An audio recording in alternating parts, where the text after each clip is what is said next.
Yesu vade eva fiamia lesi kemia omia trozi ameye yedo eyete choe foku kone ayire mia tabo bena na hoye jise kola ala trozi ameye yelo no viye enyale kala ovola Yesu va ekwese va kule pa nuota lekala wayazo wejebela na tolo ojime no la ka to gugu gajio alebena agbohoho kelebore Yesu la ho erekweke alebe wa toye toto kenye ye yala ato demo eye la tozi Kristo to eye ala no agbeye ye azo eye agbohoho du la bayi eye no kata tozi ye la gbome nele mayole nele bebe me yareke ola sebena ejebena atolo jime na jo wa gbere Yesu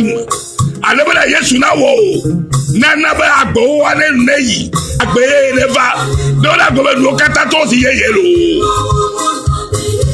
lekela wala na agbeye ko yebela na ko feto Yesu Kristo jise egbere ka ko agbo la tro eye nouveau magano agbeme na oko no viye ya ye rajijisia ye menyaba la sekomala e bia me loke ya wo ko kafe ya to se ameye yola Yesu e wona mo to la se ameye yelo apeto le yira ole hagbese se si amegbedo me e ye ile nyajilu ma wi o kaka e ya mi o kata kele to jiga popo ya me le Yesu Kristo enkome no viye e rajisia bia nyagedemi e onye bia ke ya megede ha le bia megbe leke ya wo kape ya trozi amejajeo amekokyo nu tefa ola o amesiketi nouveau megalo leke ya tema wedo no vie de komedi be matoro bele amesi le Kristo mela yenye Kristo to amesi le Kristo mela ye kenye Kristo to amesi le Kristo me eye onye Kristo tola mega wa nouveau o ela bena un nouveau me le Kristo Yesu me o amesia me si le Kristo me le kala wa no Kristo mo edo la tolo ojime o la ga to gbo gaji to Kristo ji khose me to ye fe to sika wo na megbe to fun mi akata reche fa gbelu ayi de nye pro tala e ma ji ala khose e la be voilà e va clo va rouer nya pe nouveau ko katara le miame e ya ta me si le Kristo me e ye o nye Kristo tola mega wa nouveau o e la bena e nouveau me le Kristo Yesu me o Yesu globa mi no menye eye nye ha mano miame Alléluia Yesu globa de mi no yeme eye ha ya no miame nukata Yesu bonyamalo no viye le to yile nyasema Yesu bede mi no menye eye ha mano miame ya nukata le bobonema Yesu le bobona mi bede yenye wentiva vala Yesu yenye wentiva vala eye mia mesio kata tole mia fa chime yemi tro le mia fa nouveau me le Kristo foto ke wotala azola mitosi alodiole e Kristo kenye wentiva vala wentiva va onye Alléluia eye ta bible gbogbo na mi bana le Yohanes fa agbale etame wi atokuku ya meniame mi no menye eye nye ha ma no mi ame we fa aloje adekema tengu acheku nenye be ole dacho wen tilangu o eyata miawo ha nyema noeme la miatengu acheku adeke o. Alléluia. Abeleke hachichi akwena minenea. Ejebena. Afimi atomo a tosi ame. Kenye ame yeye. Ano agbe yeye. Ano Kristo mala. Ejebena. Mi ano Kristo nti abe alojo ene. Lesike Kristo ntonye alojita. Nye atiata. Kenye wentiwa varata. Ebe nye mimele ye mola. Ye Israël mi amola mi mato na ne kekpo gbede o. No vi elesema. Vo ebe ne mi le mela mi atem cheku. Mi le yasema mi atem cheku. E ku cheche ka mi atom cheo. No vi lo to. Mi ache gbogbo mo fakuo. Mi ache gbogbo mo fakuo. Mi le sema mi ache ku keje na cheche. E kuntonto abeleke ye galate tof agbale. Galate tof agbale tamato. Galate tof agbale tamato. Na repuku wi adere ile wenyi gwabele. Alléluia. Eyata me globe mi no agbele gbogbo la me. Alebe mi gawo mi afe jojo me. Fo fe didi ji o. Mino agbele gbogbo me. Amesia me kele Kristo me. Eyo tozi Kristo tola. Mega wa nouveau. Ela bena. Ela gbenom le lukamo. Le gbogbo me. Eye lukao. Eye menye le ntila nu o. Eyata. Me globe mi no agbele gbogbo me. Mi no agbele gbogbo la me. Alebe mi gawo. Mi afe jojo me. Vo fe di digio o. Ela bena jojo me vo dia nou si titre de gbogbo la mu. Eye nou si din gbogbo la le la. Ha nye futo na mi afe jojo me. Vont o le avuwon pe o ne o gbe o chogbe alebe mi atenu awonu si mi dibe mi awola o kene gbogbo la le mi akpolomla mi egale selate o alebe no vi o nenye ba mi le gbogbo me nyatefe eni ba mi le Kristo me la Kristo to nye gbogbo. Nemi le me ha le miamela. Abere kemi nye alojole fe ye kenye wenti eva vala nwene da. Ke mi atem che gbogbo me fuokuo. E la be mi la gbe no nye no agbele gbogbo me. Me nye le ti la mo. Me le jojo me fe vo me o. Ke wo totro ye ke Kristo totro mi wola. Ye me mi no ke azo. E ye ta ogbo be vovo nyenya muti Kristo wo mi. Vovo viodo. Amelo be abrovi nyenye. Vovo nyenye popota e Kristo womi. Vovo viodo. E ya oti mi noti trese sie. Fi kami anotri trese se o. De wenti. Va valanti. E ye mi gana. Wade. Wade kluvi nyenye. Pe kokuti konami ke o. Galata tofa ba ta toku kwigba to le gbogbo le mi nenema. Vovo nyenye nti Kristo womi. Vovo viodo. Kristo bebi tosi vovo vio. Mi tosi abrode vio ameregbona. Eya uti mi noti trese siele Kristo ame. Eye mi gana. Wa de koko ekluvi nyenye. Pe kokuti konami. Olo. Ela bena. Mi amesio dibe. Wacho afiana mi cho esia mela o kremi da cho Kristo bo no vi yele yesema me dibe mi eji la pa fokua le Yesu pon come. Alléluia. Me le gogo me ni yebe mi no agbele gbogbo me le sikemi le Kristo Yesu mela ye Kristo ha le mieme ye fe nyo ha le mieme la tse ku gbɔgbɔme ƒe kuwo. Míate ŋu tse gbɔgbɔme ƒe kuwo.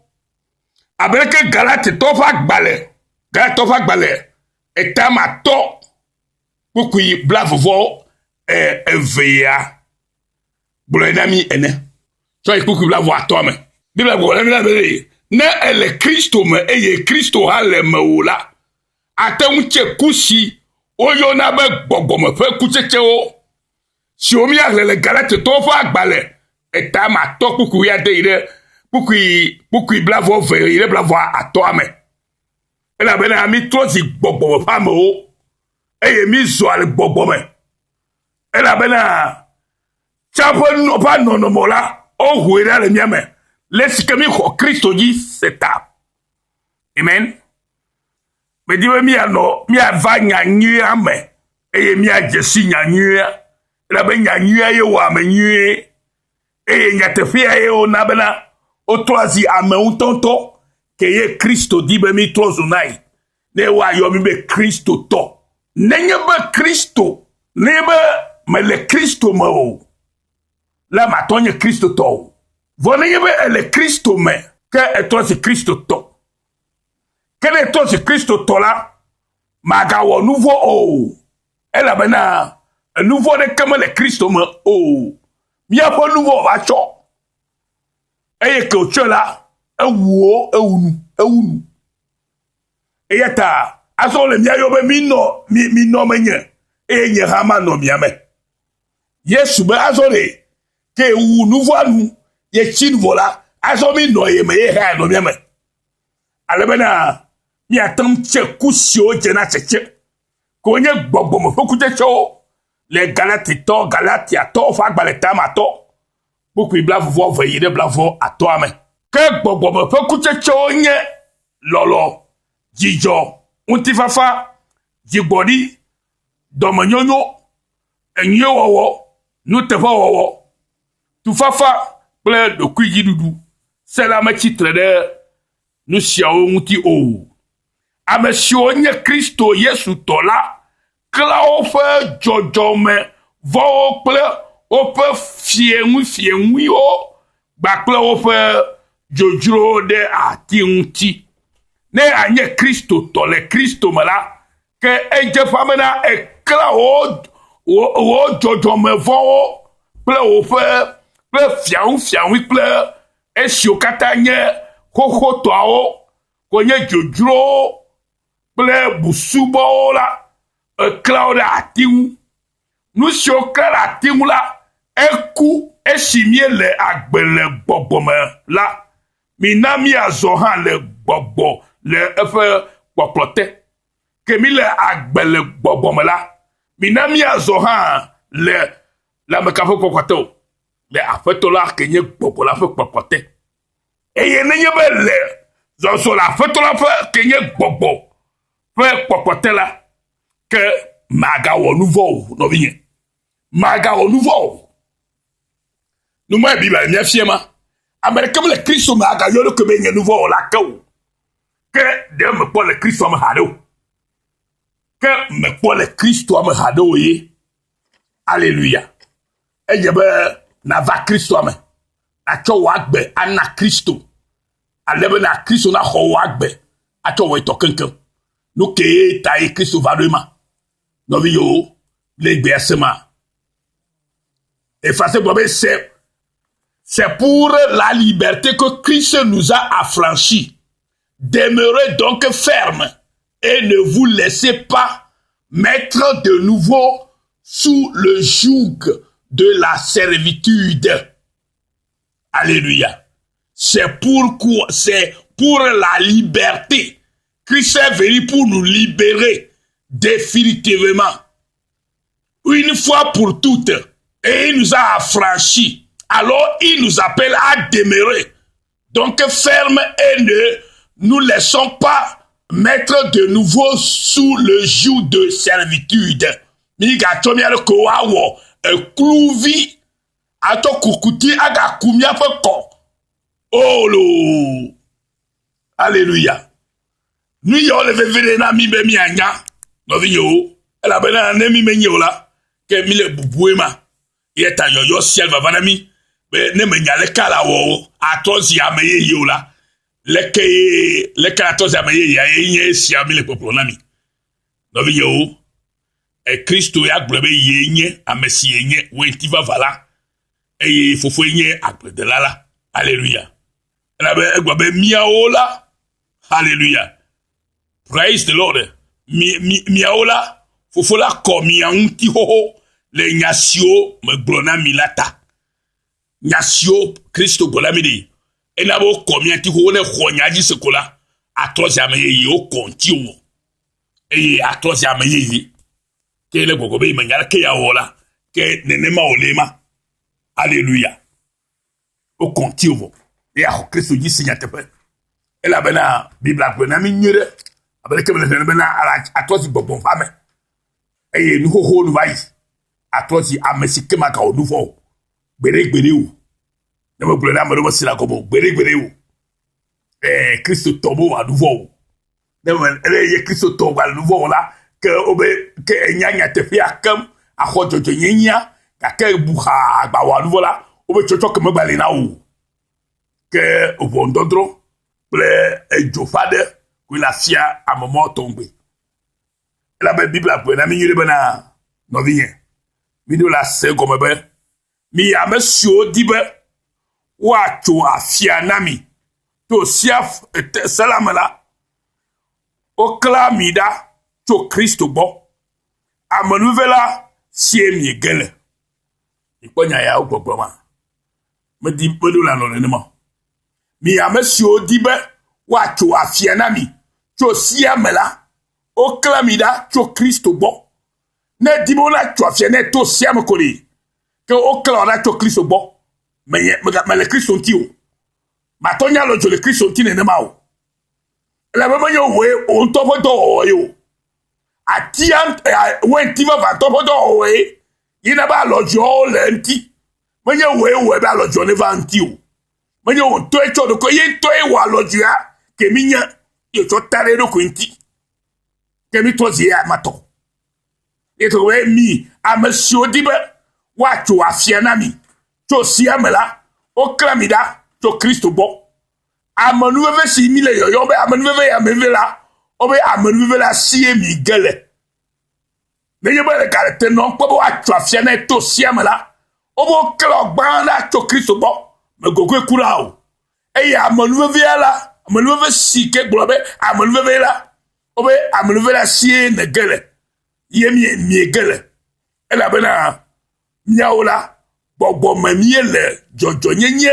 pe mo popola la lamle to khoseme Galatia to fa gbaleta ma to kukuye ne ple ato ile nyama bonami e ya ta no vinya e je be nyonyo fe gama suna nyekple o be da na nyo ne na jesi mawu ke nyenya te fefe mawu ya na podede na tosi ame ye bubukura ke maunto de tofe didinu eto be ne make nye mi o ha esi nye de viola nye no hehe siame gome jenu o fe ekruvi nyete ke esi azagbela do vola mauto ye nto evialoda eye nyonu adeji eye ojide eselate bene wahet efe de mi de nukata ya hefe de amesio de siatela ta